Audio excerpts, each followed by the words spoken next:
বাড়িতে কার্তিক ফেলে দিয়েছে, নতুন উলু উলু হয়েছে নাকি? আর বলবেন না, আমার তো 20 বছর বিয়ে হয়ে গেল, তবুও দেখছি আমার বাড়ির সামনে এসে ঠিক উল্টো দিকের বাড়িটায় ফেলে দিয়ে চলে গেল। আপনারা ভাবছেন আমি বেঁচে গেলাম? আরে টেনশন আমার বেড়ে গেল। এখন উনি এসে বলছেন দাদা লিস্টে 20 জনের নাম আছে, কি খাওয়ানো যায় সস্তায় বলো। আমিও বলে দিয়েছি একদম পেট পুরন লুচি আর সঙ্গে কুমড়ো ছোলা আলুর ছক্কা, যা টেস্ট হবে না। ওরা যে নিজের গ্যাটের পয়সা খরচা করে রাত জেগে কুকুরের তারা খেয়ে পরিশ্রম করলো, খেয়ে একদম শান্তি পেয়ে যাবে। ছোলা তো আগে থেকে ভিজানো নেই, তো একদম ফুটন্ত জল 25 গ্রাম ছোলার মধ্যে ঢেলে দিন, 1.5 ঘন্টা এইভাবে পড়ে থাকুক, ততক্ষণে এই কাজগুলো করুন। আর হ্যাঁ, কুমড়োর ছাল যদি হলুদ না হয় এরকম সবুজ রঙের হয়, তাহলে আর ওকে ফেলবার দরকার নেই, ওই এমনিই গলে যাবে আর তার সঙ্গে টেস্টও ভালো হবে। তো প্রথমে 1/2 ইঞ্চি মোটা চন্দ্রাকার কেটে নিয়ে তারপরে 1/2 ইঞ্চি মোটা ত্রিভুজাকার করে নিয়ে ভালো করে ধুয়ে ফেলে এই কুমড়ো কাটা রেডি। সঙ্গে 2টো আলু এরকমভাবে কেটে জলে ভিজিয়ে রাখুন।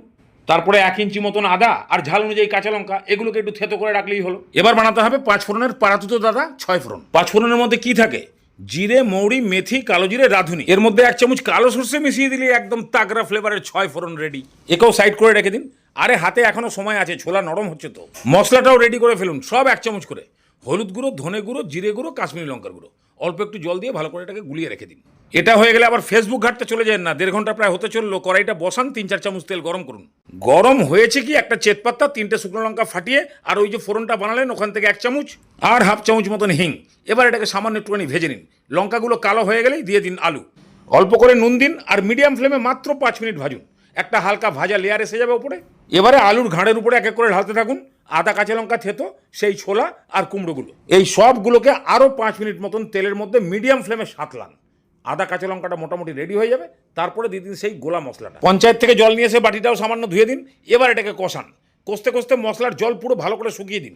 আপনি দেখেই বুঝতে পেরে যাবেন যে ভালো করে কষানো হয়েছে কিনা। জল শুকিয়ে একদম তেল বেরিয়ে যাবে, বাস দিয়ে দিন অল্প করে গুড়। এবার এটাকে ভালো মতন মিশিয়ে দিয়ে বাস 1 বাটি মতন জল দিয়ে দিন। খুব বেশি ঝোল হবে না, এটা তো মাখা মাখা হবে। এবার অল্প করে কসুরি মেথি ওপরে দিয়ে ভালো করে একবার মেশান আর ঝোলটাকে টেস্ট করুন যে নুনটা ঠিক আছে কিনা। সেই মতো নুন দিয়ে একবার ভালো করে নাড়িয়ে দিয়ে মিডিয়াম লো ফ্লেমে ঢাকনা দিয়ে এবার চলে যান মেসেঞ্জারে মেসেজ করতে।